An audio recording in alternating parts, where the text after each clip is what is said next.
പിറന്നോള് ഭർത്താവിനെ മനസ്സിലാക്കുന്ന ഭാര്യയായിരിക്കണം. കഴിഞ്ഞ 12 വർഷം ഞാൻ അങ്ങനെ തന്നെയല്ലേ ജീവിച്ചത്. എൽവിസിന്റെ ഇഷ്ടമല്ലാതെ എന്റെ ഇഷ്ടം ഞാൻ എപ്പോഴെങ്കിലും നോക്കിയിട്ടുണ്ടോ? സെൽഫ് റെസ്പെക്ട് എന്ന് പറഞ്ഞത് എനിക്കും ഇല്ലേ? മാലിന്യ നീ ദുഃഖിക്കേണ്ടി വരും. ആദ്യയെ കുറിച്ച് ആലോചിക്കും. അവൾക്ക് വേണ്ടി തന്നെയാണ് എൽവിസ് ഇത്. ആ ഫ്ലാറ്റിനുള്ളിൽ അവൾക്ക് കണ്ടു വളരാൻ നല്ലൊരു കുടുംബം ഉണ്ടാക്കാൻ പറ്റിയിട്ടുണ്ടോ നമുക്കിതുവരെ? ഇവിടുന്ന് അങ്ങോട്ട് നമുക്ക് അവൾക്ക് വേണ്ടി ഭംഗിയുള്ള 2 ലോകങ്ങൾ ഉണ്ടാക്കാം. ഒന്ന് ഞാനിവിടെ, മറ്റൊന്ന് എൽവിസും. എൽവിസിന് ഇപ്പം എന്നോടുള്ള വാശി എൽവിസിന് ഗുണേ ചെയ്യും. നമ്മൾ ഇന്ന് പ്രീ റിലേഷൻഷിപ്പ് കൗൺസിലിങ്ങിനെ കുറിച്ചാണ് സംസാരിക്കുന്നത്. നമ്മൾ പ്രീ മാരിറ്റൽ കൗൺസിലിംഗ് എന്നൊക്കെ കേട്ടിട്ടുണ്ട്. വിവാഹത്തിന് മുമ്പ് നമ്മളെടുക്കുന്നതാണ് പ്രീ മാരിറ്റൽ കൗൺസിലിംഗ്. പലപ്പോഴും ഇന്നത്തെ കാലഘട്ടത്തിൽ ഡൈവോഴ്സ് റേറ്റുകൾ ഒരുപാട് കൂടുതലാണ്, അല്ലെങ്കിൽ പ്രണയബന്ധങ്ങൾ തകരുന്നത് വളരെ കൂടുതലാണ്. ഇത്തരം സാഹചര്യങ്ങളൊക്കെ ജീവിതം തകർന്നു പോയി എന്ന് വിചാരിച്ചിരിക്കാതെ മറ്റൊരു റിലേഷൻഷിപ്പിലേക്ക് പോകുന്നതായിട്ടാണ് കാണുന്നത്. പലപ്പോഴും പ്രണയം തകർന്നു നിൽക്കുന്ന ആൾ, അല്ലെങ്കിൽ ഡൈവോഴ്സ് കൊണ്ട് തകർന്നു നിൽക്കുന്ന ആൾ മറ്റൊരാൾ ജീവിതത്തിലേക്ക് കടന്നു വരുന്ന സമയത്ത് അവർക്കൊരു റിലീഫായിരിക്കും കിട്ടുന്നത്, അവർക്കൊരു ഹോപ്പായിരിക്കും കിട്ടുന്നത്, അവർക്കൊരു പ്രതീക്ഷയായിരിക്കും കിട്ടുന്നത്. ആ സമയത്ത് പലപ്പോഴും അവർക്കൊരു സോൾമേറ്റിനെ കണ്ടെത്തി എന്നൊക്കെ അവർ വിചാരിക്കുകയും ആ റിലേഷൻഷിപ്പിലേക്ക് അന്ധമായി പോവുകയും ചെയ്യും. പലപ്പോഴും ഒരു റിലേഷൻഷിപ്പ് തകർന്നു നിൽക്കുന്നതുകൊണ്ട് പല കാര്യങ്ങളും അവർക്ക് അനലൈസ് ചെയ്യാൻ പറ്റത്തില്ല. ആ റിലേഷൻഷിപ്പിൽ ഒരുപാട് റെഡ് ഫ്ലാഗ്സ് ഉണ്ടായിരിക്കും.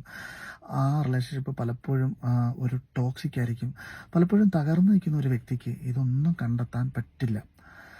അപ്പോൾ അത്തരം സാഹചര്യങ്ങളിൽ നിങ്ങളെ പുറത്തുനിന്ന് ഒരാൾക്ക് മാത്രമേ സഹായിക്കാൻ പറ്റുകയുള്ളൂ. ഞാൻ എക്സ്ട്രാ മാരിറ്റൽ അഫയേഴ്സിനെ കുറിച്ചൊക്കെ വീഡിയോ ചെയ്തിട്ടുള്ളതുകൊണ്ട് ഒരുപാട് ആളുകൾ എന്നെ വിളിക്കാറുണ്ട്.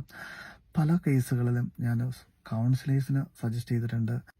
എനിക്ക് നിരവധി സൈക്കോളജിസ്റ്റ് സുഹൃത്തുക്കളുണ്ട്, അവർക്ക് റെഫർ ചെയ്തിട്ടുണ്ട്. ചില കേസ് സൈക്യാട്രിസ്റ്റിന് വരെ റെഫർ ചെയ്യേണ്ടി വന്നിട്ടുണ്ട്.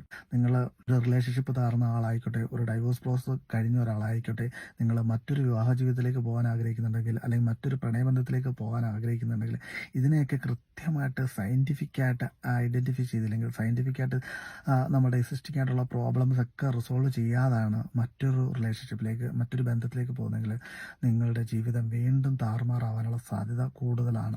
അപ്പോൾ നമ്മുടെ എക്സിസ്റ്റിംഗ് ആയിട്ടുള്ള പ്രോബ്ലംസ് കണ്ടുപിടിക്കാനും അതിനെ റിസോൾവ് ചെയ്യാനും ഒരു പ്രൊഫഷണൽസിൻ്റെ ഹെൽപ്പ് സീക്ക് ചെയ്യണമെന്നാണ് എനിക്ക് നിങ്ങളോട് പ്രധാനമായിട്ടും പറഞ്ഞു തരാനുള്ളത്. നിക്കീസ് കഫേ എന്ന നമ്മളുടെ ഇനിഷ്യേറ്റീവിൻ്റെ പ്രധാനപ്പെട്ട ഒരു അജണ്ട, അല്ലെ പ്രധാനപ്പെട്ട ഒരു മോട്ടോ എന്ന് പറയുന്നത് connecting people, solving problems, better life എന്നുള്ളതാണ്. അപ്പോൾ നിങ്ങളുടെ ലൈഫിൽ എന്തെങ്കിലും പ്രോബ്ലംസ് ഉണ്ടെങ്കിൽ നമ്മളെ കണക്ട് ചെയ്യുക. അപ്പോൾ എനിക്കറിയാവുന്ന സൊല്യൂഷൻസൊക്കെ ഞാൻ പറഞ്ഞു തരാം. അല്ല എങ്കിൽ ഇത് നിങ്ങളുടെ പ്രശ്നങ്ങൾ സോൾവ് ചെയ്യാൻ കഴിവുള്ള സൈക്കോളജിസ്റ്റിനെയോ സൈക്യാട്രിസ്റ്റിനെയോ അല്ലെങ്കിൽ മറ്റുള്ള ആളുകളെ ഞാൻ നിങ്ങൾക്ക് കണക്ട് ചെയ്തു തരുന്നതായിരിക്കും. കെട്ട് കഴിഞ്ഞ് 3 മാസം കഴിഞ്ഞപ്പോൾ പ്രഗ്നന്റ് ആയി. അതോടെ ആഗ്രഹങ്ങളും തീർന്നു. അതിനല്ലേ ഞങ്ങളുടെ കോഴ്സ് അറ്റൻഡ് ചെയ്യാൻ പറഞ്ഞത്. എന്നാ നമുക്കൊന്ന് ട്രൈ ചെയ്താലോ? ഇനി പറ്റില്ല, 4 ഡേ കോഴ്സാ. Next day